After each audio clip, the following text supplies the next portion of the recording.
So, prior to the beginning of media studies, I had very little experience with producing media, and I was very eager to learn, which is why I picked the A level. I mean, I've always had a massive interest in media in general, like film, music, magazines, the whole lot. Um, the beginning of my learning began with Final Cut Pro. I came in for a training day one Saturday afternoon, and which was led by a very experienced and knowledgeable instructor. He was very helpful. Our task was to create a small advertisement for a clothing brand. All of the clips were loaded onto the computer prior to our arrival, and simply all we had to do was add music and um, order them into an order and add a few different like fades out and different transitions and things like that. For example, I felt that I was quite good at this when I felt that I was quite good at this task. When I was younger, I used to really enjoy editing and making my own Lady Gaga music videos, not starring me, of course. Um, I would like take footage of Lady Gaga videos and put them all together in like one song just to make like a whole new music video with a song that hadn't had a music video yet. So it was like I was making my own music video.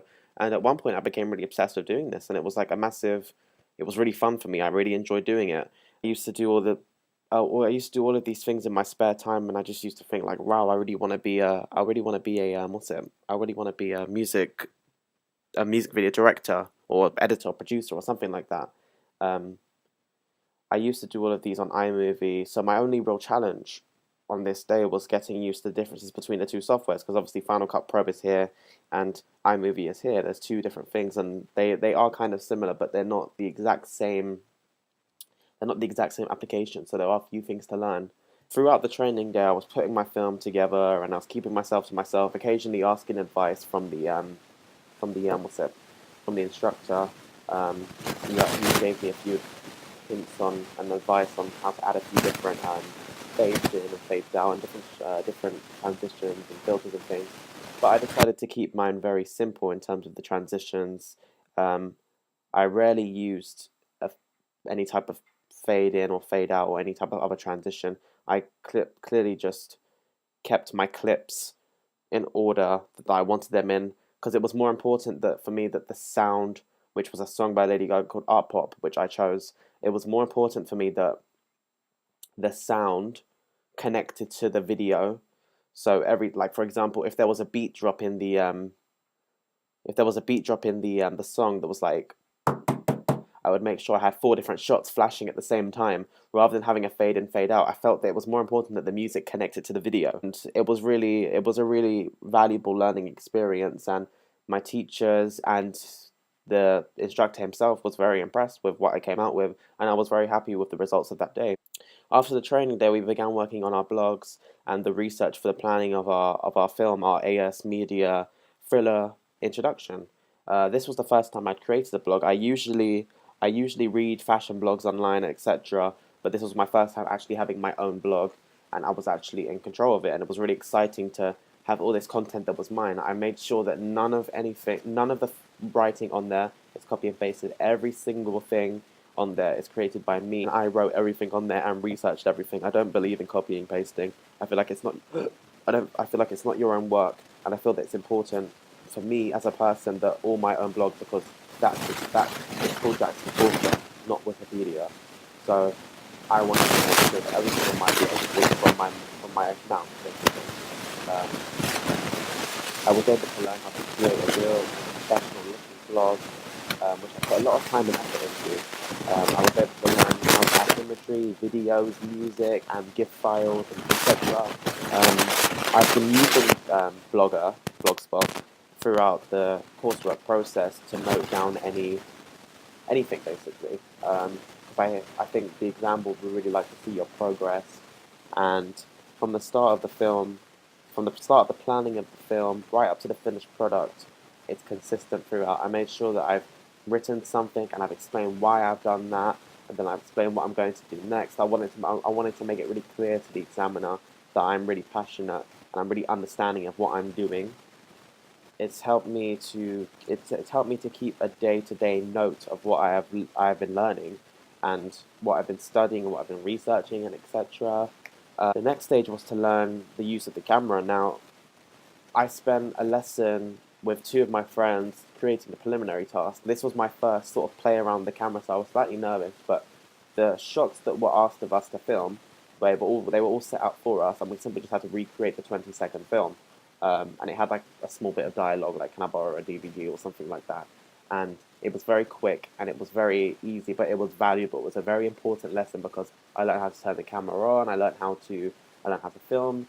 I learned how to watch the footage back after, and it was really important. And I felt that it made a big difference to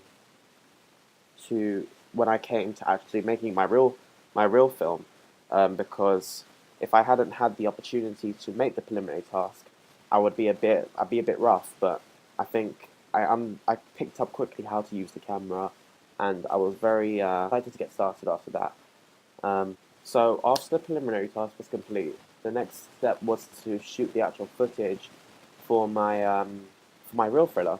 So I spent one whole Saturday traveling all across London, gathering loads and loads of footage with my friend Lauren, who was co-starring aside me, and I experimented with different types of shots. I took different landmarks, I took different dialogues, different scenes, all these different types of things. And it turned out that my original plan was too long, and it turned out to be about 4 minutes long. But I think mentally at the time, I was trying to create a short film, which I know I shouldn't have been, and I wasn't aware of what I was trying to create a short film. But when I went back to review it, I was like, okay, this isn't working. I need to think of something else. And I came up with a really amazing actual opener, like an actually opening film. Um, and the storyboard was very helpful in creating that. I was able to completely go back to the drawing board and rewrite and recreate and make something entirely new, which was completely different to what I originally planned. And I was thankful that the footage I had was all going to work for that, because my original story was still based around someone arriving in London from New York City, but it was definitely a lot more focused on their time in London. And the end of the clip was going to be the attack scene, which is now the whole duration of the film now, really. The next challenge of process I wanted to incorporate was the actual footage. For example, different transitions, different filters. This was something that I had to teach myself as I was going with the editing process. I experimented with a variety of different transitions and video filters, and I wanted to make sure that everything I was using to enhance and incorporate into my footage, I wanted to make sure that it was still having that realistic and amazing, amazing sort of amateur effect. I didn't want it to lose that amateur feel, because at the end of the day, this is meant to be someone died. Like, this is meant to be footage that was found mysteriously. This is not meant to be an actual film. Like, this is meant to be real. It's not real, obviously, but I wanted it to give off that vibe as much as possible. And I didn't want to do too much to my film by like adding fancy sort of filters and things like that. Apart from the one at the end, because that relates to my character. But I didn't want to add loads of different fade-ins and different cross sections and different all this rubbish. I wanted my film to be raw, and I wanted it to be real, raw and real. Those were my two main targets. And I feel I accomplished that. I was very happy with the turnout of my film. Throughout my process of the project, I use websites such as YouTube and IMDb, and these have been a really important part of my research, as they have helped me find visual and written inspiration for my film. What's the other one? Art of the Title was very important as well, as it helped me research films of the same genre, of how they lay out their titles, and I was very careful in my decision of only using 10 titles in my film, because I didn't want it to dominate the whole film. I wanted you to be able to get into the story, and not be focusing on the titles for two whole minutes. So yes, the titles are only in there for about 30, 35, 40 seconds, but I wanted to make sure that they were effective and they didn't drag on for too long. YouTube was very helpful because I was able to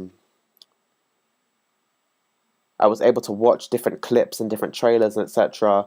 of films that I was studying, and take notes from them and take inspiration and really understand what the director was trying to convey and make the audience feel, and translate that onto my film. And IMDb was also another really useful and helpful one, because it helped me find a lot of research and accurate research, because there are a lot of websites on the internet that aren't the exact truth, and IMDb is 100% truth, and it really helped me find accurate information.